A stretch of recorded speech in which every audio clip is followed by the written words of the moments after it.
Austatud komisjon, kallid saalis viibijad, mina olen siis Anna-Helena Purre, nagu öeldud, ja tulen Tallinna Ülikoolist.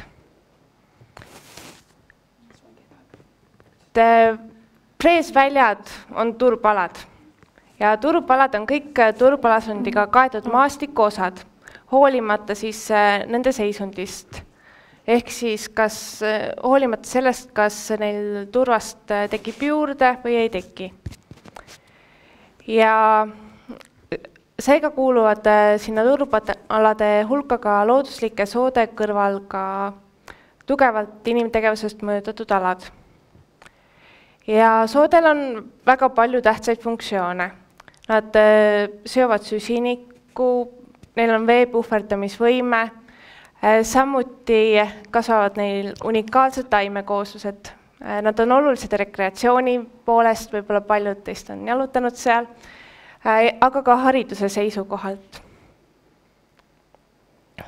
Samuti on soode puhul oluliseks see, et seal on turvas ja turvas on oluline maavara, mida kaevandatakse. Aga kas keegi teab, mis saab soodest siis, kui turvas on kaevandatud?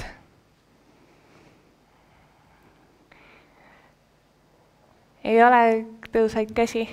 Siis saab turbalast jääksoo. Ja jääksoo on turba kaevandamisest haaratud ala, kus turba kaevandamine hetkel on lõppenud. Ja ühed jääksood on näiteks kaevandusest välja jäänud freesturba väljad. Ja nende jääksoodega on vaja midagi teha. On vaja nad korrastada. Korrastamisviis on mitmeid, näiteks saab rajata sinna marjaistandust, teha veekogu, kasvatada päideroogu, metsastada, aga ka taastaimestada. Ja Eesti on saanud Euroopa Liidult üle 9 miljoni euro, et korrastada 2020. aastaks vähemalt 2000 hektarit jääksoid. Ja kuna üks korrastamisviis on siis taastaimestamine, siis selle taastaimestamise just enda eesmärgiks on tagada nendele aladele, et tekiksid looduslikes soodes toimuvad protsessid. Ehk siis peamiselt turbasammalde biomassi ja seeläbi ka turba lisandumine. Et selline ökoloogiline taastamine üritab teha veidike lühema ajaga seda, mis loodusel kuluks päris palju aastaid.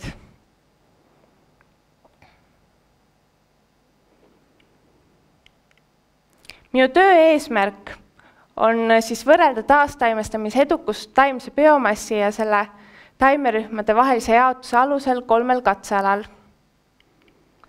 Ja nendel 3 katsealal on kasutatud Põhja-Ameerikas välja töötatud turbaalade taastaimestamise metoodikat. Ja alad on taastaimestatud Tallinna Ülikooli Ökoloogia Instituudi soode töörühma poolt. Neil aladel on veetaset tõstetud, sinna on külvatud turbasambla diaspore ehk väikseid turbasambla tükikesi ning samuti on need alad mulčitud. Kõik 3 ala paiknevad Põhja-Eestis, Harjumaal, Ohtu paikneb Keile lähedal, Seli on Tallinn-Tartu maantee lähedal Vaidast veidike edasi sõita ning Viru jääb siis Lahemaa rahvusparki, Viru raba servaalale. Võib-olla mõned on teist jalutanud mööda sealt, võib-olla isegi näinud. Kõik proovid kogusin ma 2012–2014 aastatel ja kasutasin siis destruktiivset metoodikat, ehk siis võtsin need samblad ja soontaimed ja turba laborisse kaasa. Ja seal ma samblaproovid ja soontaimeproovid puhastasin, eraldasin siis erinevad taksonid, erinevad rühmad ja kuivatasin ning kaalusin. Turbaproovidest mõõtsin kuumutuskaomeetril turba tuhasuse ja turbatuhasus näitab siis seda, et kui palju on mineraalaineid protsentuaalselt selles turbas. Ja veidike siis tulemustest ka. Et nagu siit jooniselt on näha, siis need tulemused erinevad üksteisest. Ja ka see taimestik erineb oluliselt üksteisest, et see näiteks kõige enam erinevaid taimetaksonid kasvab just ohtukatsealal, sealt leidsime biomassiproovidest 29 erinevat taimetaksonit ja seal on ka kõige kõrgemad rohttaimede biomassid.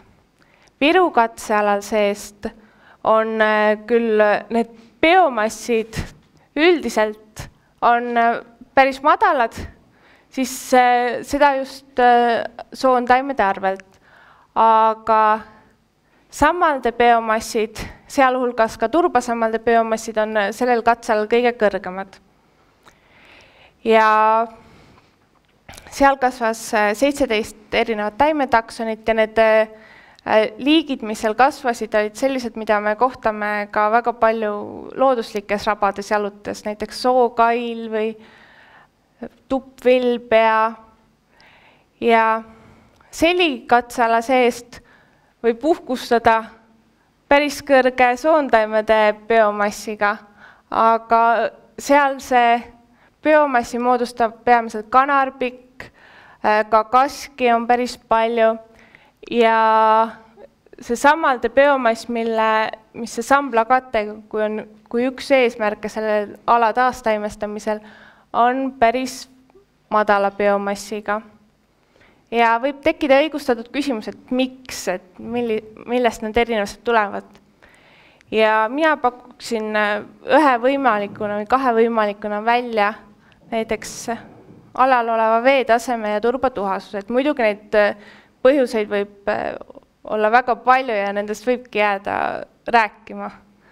Et nagu siit jooniselt näha, siis selikatsealal veetase on oluliselt sügavam kui teistel kahel katsealal, et see võib just soodustada puhmastaimede ja puittaimede kasvu, kes siis oma juurtega saavad vee sügavamalt kätte.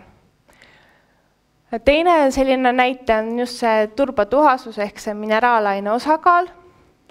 Ohtukatsealal on see väga varieeruv ja kõrgem kui teistel kahel katsealal. Virus on ta kõige madalam ja ta on iseloomulik just sellistele toiteainevaestele, väga orgaanikarikastele turbale. Ja seli siis on nende kahe vahepeal.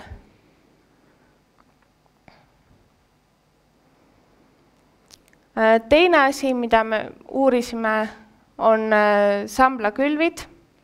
Et nendele aladele oli külvatud erinevaid samblaliike ja nende samblaliikide segusi. Näiteks ohtus siis oli kitsalehiline ja lillakas turbasammal. Virus oli veidike rohkem erinevaid samblaliike ja segusi ning selis siis 3 erinevat külvi. Ja võib-olla, mis esmalt välja joonistub, on see, et need sambla biomassi erinevused on suuremad just nende katsealade lõikes, mitte aga niivõrd selle ühe katseala piires. Et ju siis sellised alaspetsiifilised tingimused mõjutavad päris palju. Muidugi on näha ka siin näiteks kitsalehine turbasambla puhul see Viru katsealal on turbasammalde biomass oluliselt madalam kui teiste 3 külvidega katselappidel.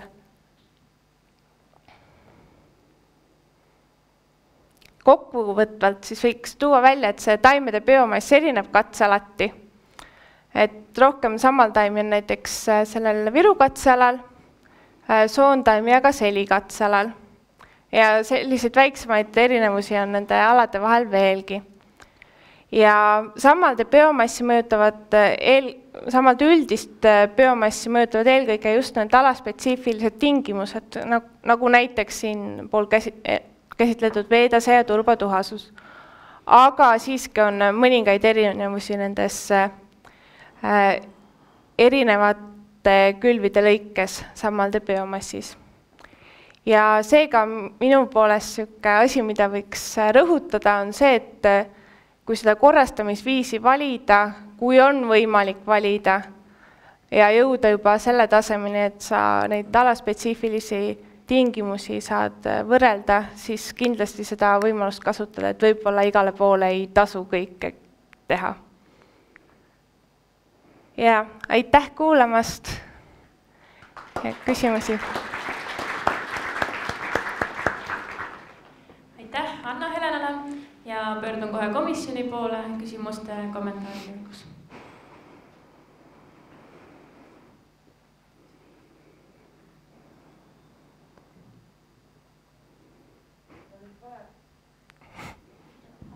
Ma nüüd pole täiesti kindel, et ma sain õigesti aru, aga ma küsin ikka.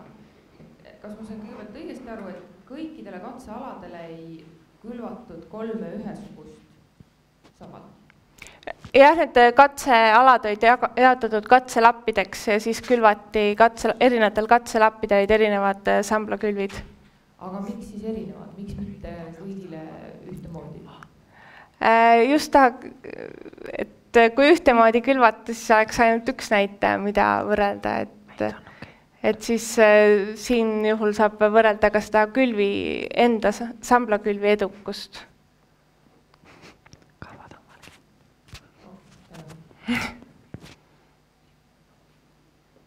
Aitäh, mulle tundub, et natuke on vaja täpsustada ikkagi, kus see võrreldavus tuli praegu? Läks segaseks, küsimuse tagajärjel läks veel segasemaks. Et ole pai selgita, on see võrreldav need 3 katselappi, mida sa seal? Ma pigem ei võrdleks, et ma pigem ei võrdleks, ma võrdleks neid tulemusi samblakülvide puhul, just sambla biomassi mõtlete. Ja et ma võrdleks pigem nagu katseala sees, kuidas nad erinevalt nagu tulemusi annavad, mitte katsealade vahel, kuna katsealade vahelised tingimused on juba erinevad. Aitäh. Miks see taastamine üldse on tähtis?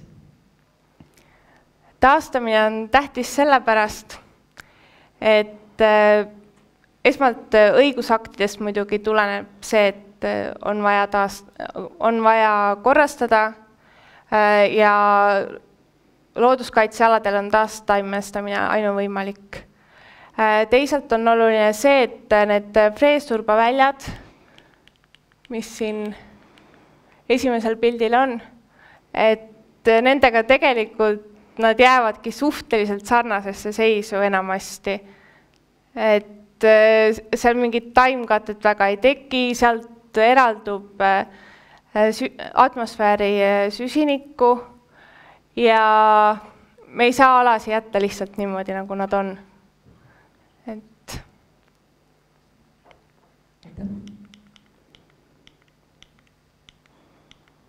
Komisjoni seast rohkem küsimusi ei ole? Siis pöördun publiku poole. Kas on publiku seast küsimusi? Aitäh hea ettekande eest, et ma jätkuks teie mõttele, et kuna siis freesturbaväljad on siis süsiniku emiteerijad ja see kasvuhoonegaasid on praegu väga aktuaalne teema, et kas te olete ka hinnanud, kui kaua võtab aega, et uuesti need jääksood muutuksid süsinikku siduvaks, mitte emiteerivaks? Ma ise ei ole seda teinud, et seal erinevad andmed juba, et mõnest aastast maailmas, mis tehtud on. Et võib-olla mõni aasta osad, et oleneb, kui edukas see taastaimestamine on olnud pigem. Kui edukas teie katsealadel on see praegune olnud, et on turbasambad ilusti kasvama läinud? Ma võib-olla nendest 3 tooksin positiivse näitena välja selle Viru katseala, kus on tõesti see turbasamblad kasvavad väga hästi, aga teisel katsealal pigem võiks veel kas oodata või kui üldse kunagi, et pigem nad ei ole niisugused väga ilusad näited, aga nendest õpitakse. Aitäh. Ja siin allpool oli veel üks küsimus. Kas see turbasammal, mida sinna külvati, kas see varuti ümbritsevatelt aladelt või kuskil? Ja üritati lähedal asuvatest soodest. Ja kas ma tundus, et oli veel üks küsimus? Vist nägin valesti, ei olnud rohkem küsimusi. Siis ma tänan Anna-Helenat